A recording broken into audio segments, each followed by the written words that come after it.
Hi friends, my name is Shelby and welcome to my channel. Today we're talking chickens. We are adding some more chickens to our little homestead. We just have the one hen right now. I'm just super excited. My goal is just to get the coop all nice and cleaned, all of their treats ready and everything. I want these chickens to be like, we have hit the chicken jackpot living here. If you don't have one of these miniature flathead shovels and you own chickens, definitely consider getting one because it makes things so much easier when you're trying to get right in like a really tight spot and scoop out and clean out all their stuff. So it has been a minute since we had like a full flock of chickens.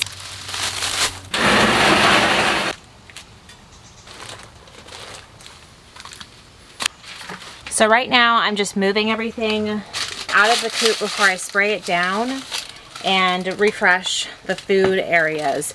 We have a concrete floor, so it makes it really easy to clean the majority of the coop. Very, very easy.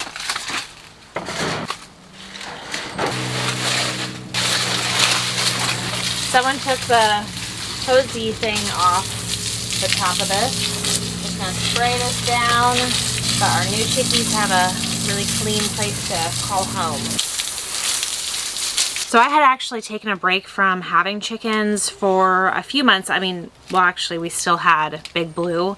I had taken a break from adding more chickens to the family because I had a baby 8 months ago and it was just a lot. It was like a lot to, everything was a lot to deal with. I think just like existing as a person was a lot to get through the day, especially when you have like your toddler, your baby, and then all your own situations going on as being a postpartum mom. So adding chickens was not something I was in a rush to do that quickly postpartum. Now that she's 8 months old, I feel more regulated.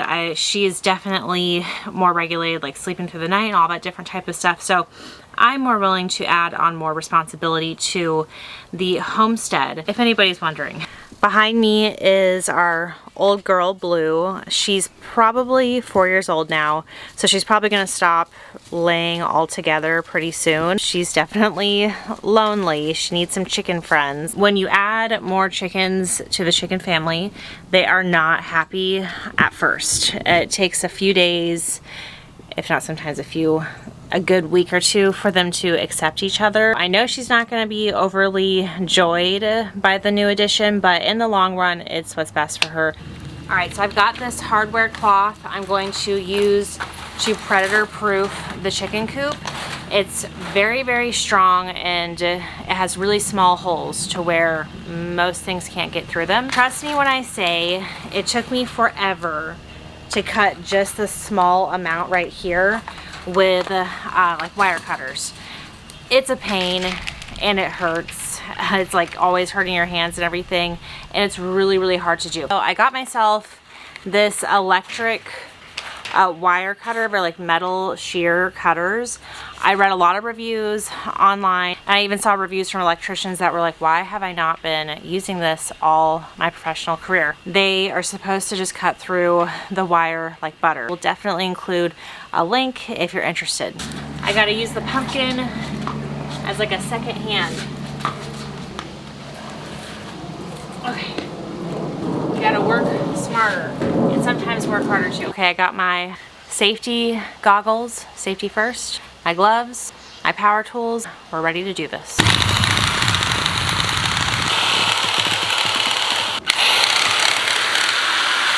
This is about the size that I'm looking for. I'm gonna zip tie it now. Where we've had the most attacks with raccoons and new chickens sleeping out here is in this back area. For some reason, they always want to go behind this flap and sleep right here, and then it's a catastrophe. I'm gonna put the hardware cloth back there. I'm just gonna zip tie the hardware cloth up.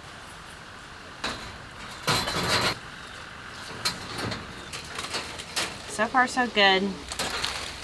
Of course, this has to be in like the most difficult place angle-wise to do all this. As you can see right here, there are a lot a lot safer if they happen to sit back there.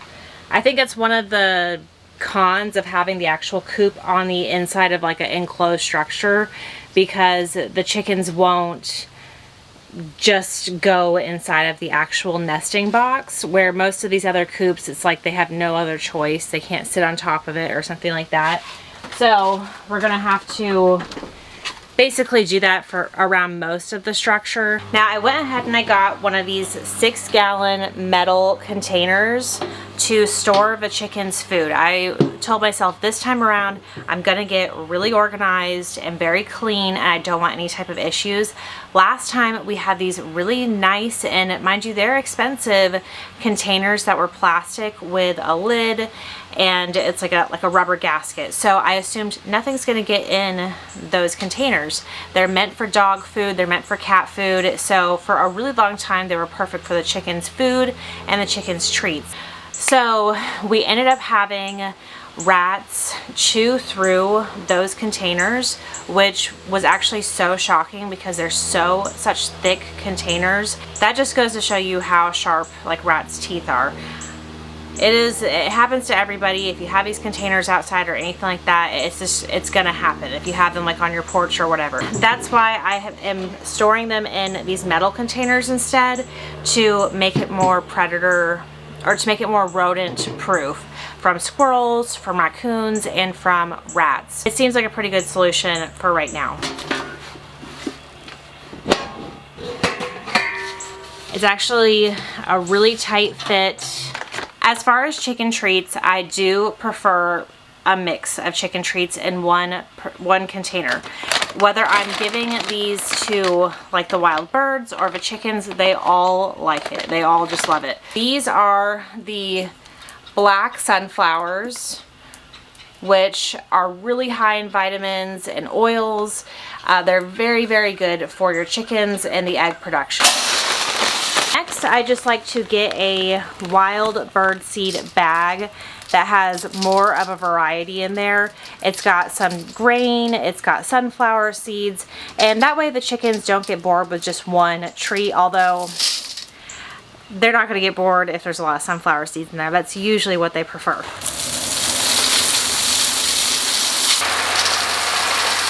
This bag that I just poured in has a lot of corn in it, and that's also a really great snack option for the chickens. I have some solider worms.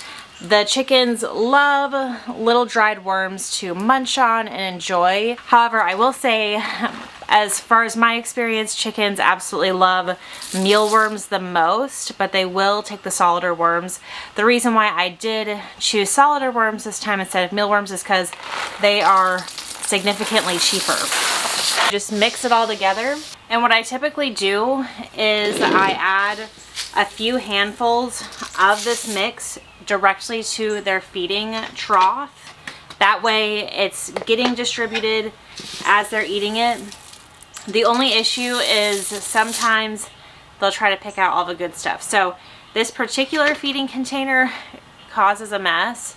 I will definitely be upgrading to one of those containers so they just put their heads in later.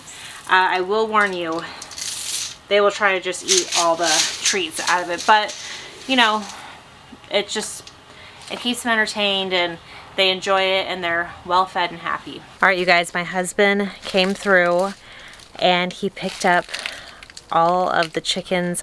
He's so sweet. He's a very, very sweet husband. So he picked up the chickens from our chicken lady.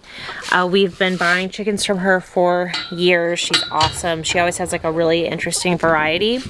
And these are our new chickens back here. They're a little timid and scared right now because of course this is a new environment. The box is fine. It's got lots of air holes and things like that in it. And it was a really short car ride. So I'm gonna let the chickens come out when they feel comfortable, and then I will introduce you more to them once they're out and they feel more comfortable. Here's one of our Rhode Island Reds. She's super calm, very nice demeanor. I love when they just let you pick them up. She's a good addition. Thank you guys so much for watching and helping me welcome my new chickens to our homestead. If you enjoyed this video, please be sure to give it a like and consider subscribing for more. Bye.